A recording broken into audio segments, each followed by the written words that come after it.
गुप्ता। वैसे मेरा नाम चंद्र प्रकाश गुप्ता है और पेशे से मैं डॉक्टर हूँ, लेकिन पिछले 18-20 साल से आपके पड़ोस में गांव है जेवरा, वहाँ पे मैं कॉलेज चलाता हूँ। कॉलेज भी ऐसा चलाते हैं ग्रामीण क्षेत्र में, जिसमें रोजगार से संबंधित कोर्सेज हैं। मेरे यहाँ से करीब 7,500 बच्चे ऐसे हैं जो पास आउट होके अपना रोजगार कर रहे हैं, नौकरी कर रहे हैं। मैं तो 18-20 साल से ग्रामीण क्षेत्र में और विशेषकर महिला और दलित उनके क्षेत्र में काम कर रहा हूँ। किसान मेरे पास किसानों के बच्चे लोग हैं, तो इतना सा संक्षिप्त परिचय है। बाकी मैं हरियाणा की बहुत सारी एसोसिएशन है कॉलेजों की, जैसे फार्मेसी कॉलेजों की एसोसिएशन में प्रधान हूँ हरियाणा का। बीएड कॉलेजों की एसोसिएशन जो ऑल इंडिया की, उसमें मैं जनरल सेक्रेटरी हूँ। इस तरह कई एसोसिएशन में काम करता हूँ। आज तक का जीवन मेरा सारा समाज सेवा करते हुए गया।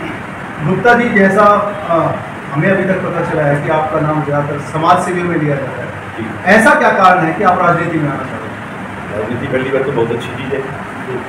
हालांकि आप जैसे कुछ लोग कहते हैं राजनीति गंदी है, लेकिन राजनीति करने का तरीका की बात है।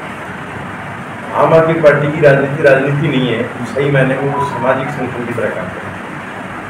सामाजिक संगठन मतलब गरीब आदमी के लिए काम करना, चाहे उसको बिजली फ्री देना हो, चाहे उसके लिए शुद्ध पानी या पूरा पानी देना हो वो भी फ्री, चाहे उसके लिए अस्पताल बनाने हो, मोहल्ला क्लिनिक बनाने हो।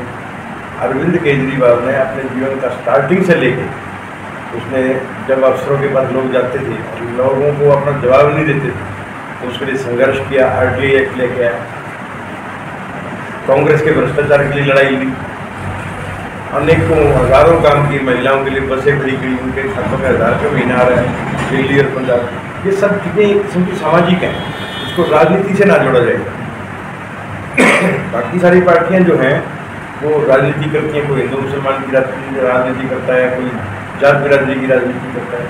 अरविंद केजरीवाल की आम आदमी पार्टी यहाँ की एकमात्र ऐसी पार्टी है जो शिक्षा की राजनीति करती है, स्वास्थ्य की राजनीति करती है, गरीब की, असहाय की, दलित की, इनकी राजनीति करती है। इसलिए मन किया कि सामाजिक संगठन है, नाम बेशक राजनीति है, वो काम राजनीति भी है उनका, लेकिन विशेष समाज के लिए काम करना है। इसलिए मैं इस पार्टी राजनीति में आया और आम आदमी पार्टी से जुड़ा। मानव इंस्टीट्यूट जेवरा के आप डायरेक्टर हो सर जी। इस मानव इंस्टीट्यूट का नाम कैसे पड़ा जी? मानव इंस्टीट्यूट बड़ा सिंपल सा सवाल है।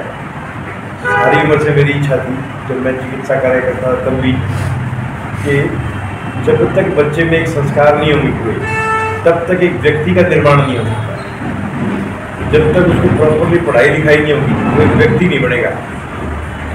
पैदा हो गया ठीक है, आगे बढ़ गया, लेकिन व्यक्ति बनाने के लिए उसमें संस्कार डालने जरूरी है। तो मेरा मानना था कि व्यक्ति निर्माण जरूरी है। उसी व्यक्ति निर्माण के आधार पर मैंने एक मानव निर्माण समिति के नाम से सोसाइटी बनाई और उस सोसाइटी के अंतर्गत मानव इंस्टीट्यूट शुरू किया, ताकि मैं बच्चों को संस्कारों के साथ, रोजगार के साथ शिक्षा दे सकूँ। आज चुनाव घोषित हो गए हैं, आपकी क्या प्लान है जी? चुनाव घोषित हो, सभी राजनीतिक पार्टियों के प्लान है, जीतना है चुनाव। उस चुनाव जीतने के लिए जो भी पार्टी आदेश करेगी करेगी। जैसे अब कल हमारी एक बाइक रैली है, बाइक रैली में हम तिरंगा रैली निकालेंगे। उम्मीद करता हूँ कि बरवाड़ा की जनता को अच्छा लगेगा, बरवाड़ा शहर में निकालेंगे। तो राजनीतिक तौर पर जनता तक पहुँच बनाने के लिए अलग अलग तरह के कार्यक्रम किए जाएंगे। और दूसरी बात, 90 की 90 सीटों पे आम आदमी पार्टी अपना चुनाव लड़ेगी और इस चुनाव के बाद हम सरकार भी बनाएंगे, इस तरह का मेरा दावा है। गुप्ता जी, जैसे लोकसभा चुनाव में कांग्रेस और आप पार्टी एक दूसरे के सहयोगी रहे हैं, क्या विधानसभा में ऐसी पॉसिबिलिटी है? बिल्कुल भी नहीं, वो एक अलग मैटर था, अलग मुद्दा था। मैंने अभी बताया कि विधानसभा में हम 90 सीटों पर चुनाव लड़े, लोकसभा में करने के कई कारण थे। क्योंकि भारतीय जनता पार्टी ने देश के सामने एक इतना बड़ा हुआ खड़ा कर दिया था कि ऐसा लग रहा था कि संविधान खत्म हो जाएगा।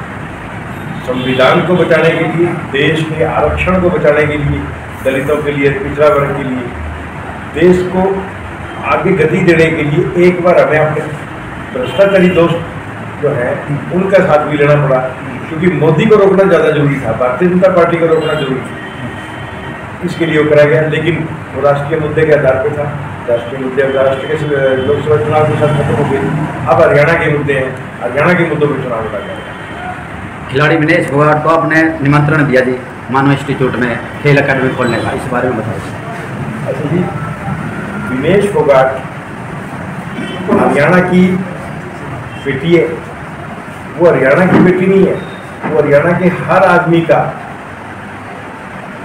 नाज है, गर्व है हमें उस पर कि उसने ओलंपिक में पहले भी मेडल जीते और अब भी ओलंपिक में जिस स्थिति में पहुंची। लेकिन आपको ध्यान होगा कुलभूषण ब्रिजभूषण कांड के बाद भारतीय जनता पार्टी की आंखों में लड़की खटक रही थी। उस खटकने की वजह से साजिश के तहत उसको गोल्ड मेडल लाने से रोका गया और सिल्वर मेडल देने नहीं दिया गया। नहीं तो ऐसा हो ही नहीं सकता कि थोड़े से टाइम में 2 किलो 700 ग्राम वजन बढ़ जाए। पहले दिन उसने कुश्ती लड़ी है, कुश्ती लड़ने से पहले उसका वजन ठीक था, अगले दिन कह दिए 100 ग्राम ज़्यादा है। ये सिर्फ सरकार की राजनीति है। मोदी साहब यूक्रेन युद्ध रुकवा दिया करते हैं, रूस यूक्रेन युद्ध पर हमारे लोगों ने इतना प्रभाव उनका, लेकिन क्या वो इसको नहीं कर सकते थे? लेकिन नहीं, उन्होंने करना नहीं चाहा। हरियाणा का नाक नीचे की, इसको लेके आम आदमी पार्टी में विरोध है। आम आदमी पार्टी ने इसके लिए विरोध जताया भी था, हरियाणा के हर जिले में हमने इसके लिए विरोध प्रकट